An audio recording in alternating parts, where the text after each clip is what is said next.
The last of the big four is finally in the house. Hi, I'm Aaron from PhoneDog.com, and Verizon's Samsung Galaxy S3 is in the office. It's available now from Verizon Wireless and online at VerizonWireless.com, starting at $199.99 for the 16 gigabyte version. Let's take a look in the full review of the Galaxy S3 on Verizon.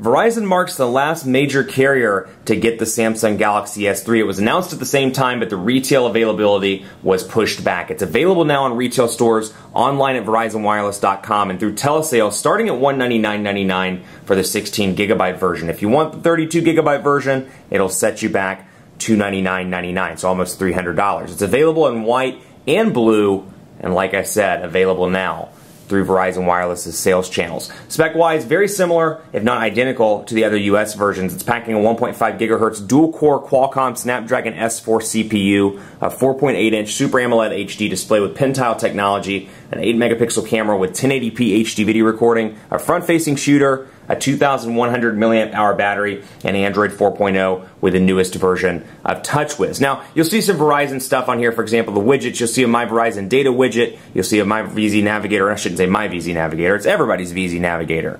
But the VZ Navigator widget is pre-installed as well. Also, some Verizon apps pre-installed, VZ applications, mobile hotspot, My Verizon Mobile, Setup Wizard, little things like guided tours. And then over here, visual voicemail, which will set you back $299 per month, VCast tones, and VZ Navigator. Now, Verizon's biggest influence on this device, at least so far as I'm concerned, comes from this. Take a look in the notifications bar. You're going to see an ongoing Wi-Fi notification. This is regardless of whether you turn your Wi-Fi off, regardless of whether you don't use it, you almost disable it, and you'll also notice that it's not up here in the shortcuts like it is on the other carrier builds of the Galaxy S3. Kind of frustrating, and I noticed this trend with the HTC Droid Incredible 4G LTE as well. There's a constant Wi-Fi notification up in the top left-hand corner. That's great for those people that are always using Wi-Fi, but for those people like me that literally never use Wi-Fi, that always want to rely on the carrier's network connection, this is kind of frustrating to constantly have this ongoing in the notifications bar. Granted, it's not as intrusive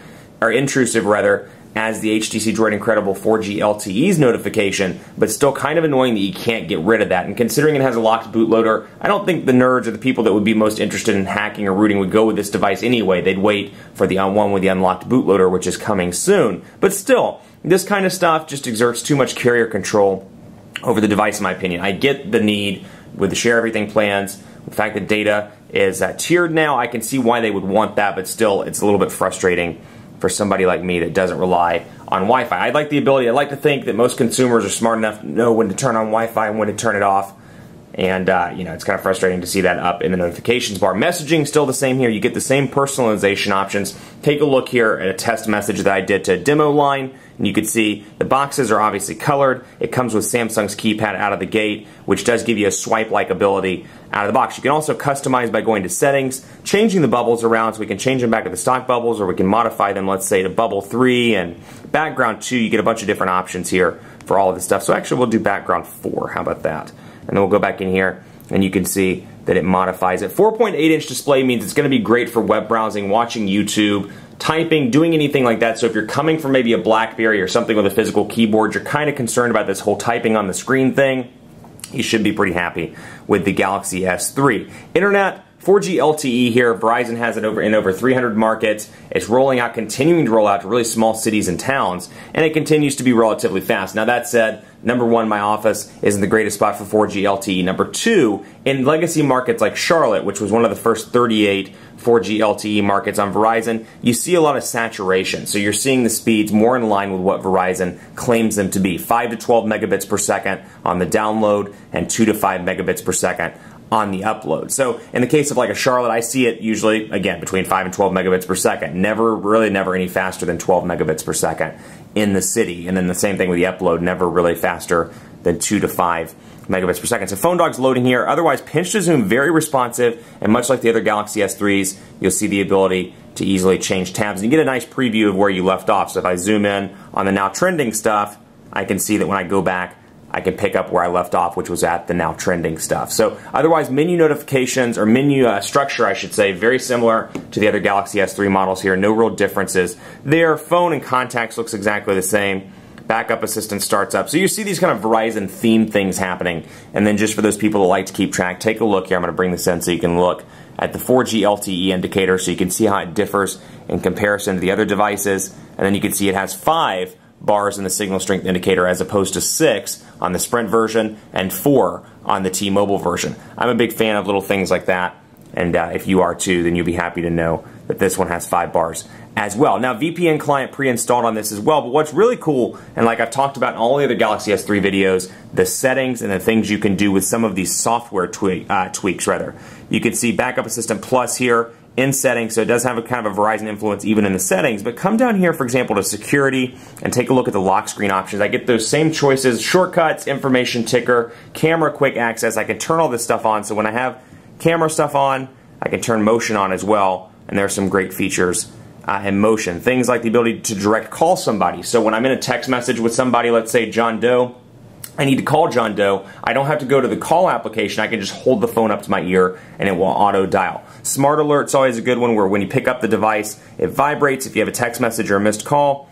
Pan to move icon, that's a good one. Tap to top, you can double tap the top of the device and it takes you to the top of any list, like a contacts list, etc. So those are some cool features, and again, the camera feature is one of my favorites. I use it on a regular basis. Press and hold, and then slide over and it'll activate the camera. Now on that topic, it comes with some great features which I've talked about in the full review, so if you're looking at this, you're like, why isn't he spending more time on this? Take a look at the full Samsung Galaxy S3 review on PhoneDog.com and on YouTube at youtube.com/PhoneDog. Otherwise, you do get some cool settings that carry over to the Verizon version. Things like Burst Shot, where I can take 20 pictures in a row, or I can take 8 Best Shot pictures. So I can bring over the AT&T Galaxy S3, for example, and see, take those 8, and let's take a look and see which one is the best. Unfortunately, it limits it to 8 on the Best Shot and limits it to 20 on the Burst mode, so you can't just continue to take pictures like you can on some of the HTC devices. That said, very impressed with the picture quality here, and very impressed with the video quality as well. 1080p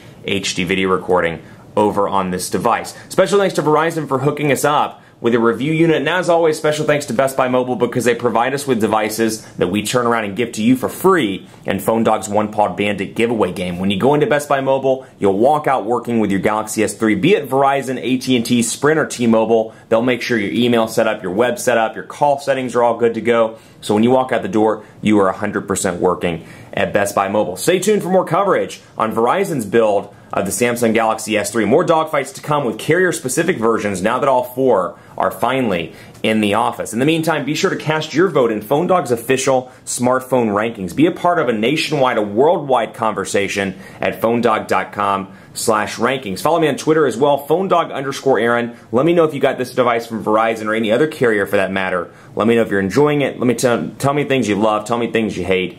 PhoneDog_Aaron on Twitter and on Facebook at Facebook.com/PhoneDogAB. Besides this pesky Wi-Fi notification, it's Verizon's best smartphone on their network at the moment. That said, things change continuously in this industry, so stay tuned, because I'm sure a couple of weeks down the road, something new will come out, and rest assured, we'll be here to cover it. Thanks so much for watching. Enjoy your Friday the 13th, and we'll see you next time.